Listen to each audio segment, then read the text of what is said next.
Hello and welcome to Takeaway Tuesday. I'm really excited today to be with my fellow trainer and forensic interviewer, Kim Madden. So Kim, thanks for being with us. Kim and I are going to be talking with you today about an article that came out in 2024 by Megan Danby, and it is 5 considerations about memory processes for child investigative interviewers.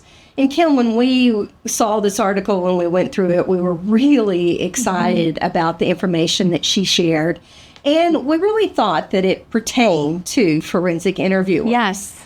And one of the things that you and I know, being not only trainers, but also interviewers, so we go into that room and we shut the door and we have struggles just as well as other interviewers.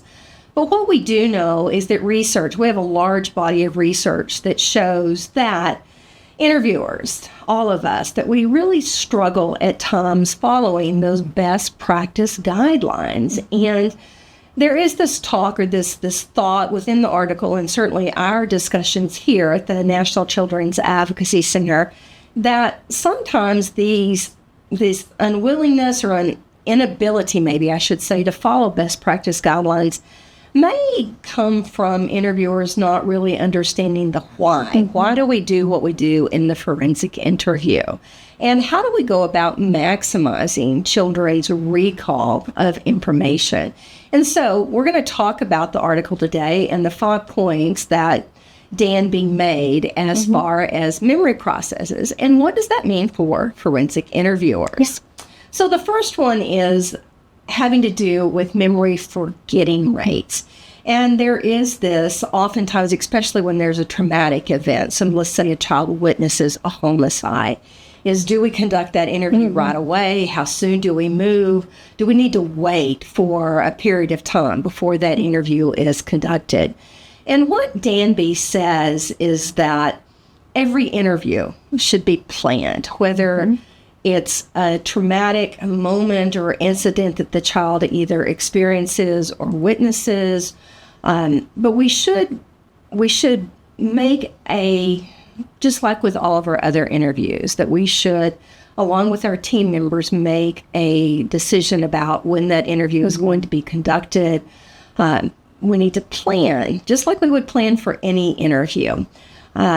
I think, though, Kim, one of the things that you and I hear often, and it's a question that we get in training, is when should we conduct an interview? So should we wait? And I think that has to do with, oftentimes for law enforcement, if they've been involved in a critical incident, I think there is some policies in place and research in place that they wait, 2 or 3 days? Sleep cycles is been cited as the main reason to wait, to restore cognitive functioning and minimize stress. But you're exactly right. There's no research on that involving children. It's a practice exactly what you said, and it was following a critical incident with law enforcement. Okay, all right. So for what that means for you and us interviewers is no research yet that addresses this with children. And so then it becomes, you're going to have to talk with your team, your investigators, either Child Protective Services and or law enforcement. So, and then it's going to have to be a team decision based on what you know about that case. But again, still, if you wait too long, you may lose critical information. Children really pay attention to certain information and not to others, and some of that others may be lost. And that's one of the things, Kim, that we're going to be talking about today is, do children lose information, and what do they retain? And what does that mean? When we are talking with children, what information do they retain? What can they give us? And are there different memory storages or memory systems, I guess maybe would be a better way, that impacts children's ability to give us information? Yeah, exactly. So there are, and in the article, Dr. Danby refers to them as different subsystems. So very broadly, and these are things that we're going to be going after in a forensic interview. There is, these are things, subsystems from different long-term memory systems. So long-term memory systems, that's exactly what we're doing in a forensic interview, is we're tapping into long-term memories. Sometimes they're longer, sometimes they're more recent memories, but it is from that part of the brain. And so just very broadly, what Dr. Danby talks about, what we know from prior forensic interview research, is that we're going to be finding out semantic information from a forensic interview and episodic information. So semantic information, there's two really distinct types of information in there. I think when we think of semantic, we think of like general knowledge, like what someone's name is, where they live, just a general kind of information. But what Dr. Danby says is that what we call in a forensic interview a script memory. So that's a memory of things that usually happen. It's a collection of a lot of memories, but it's not time tagged. So it's just that general knowledge.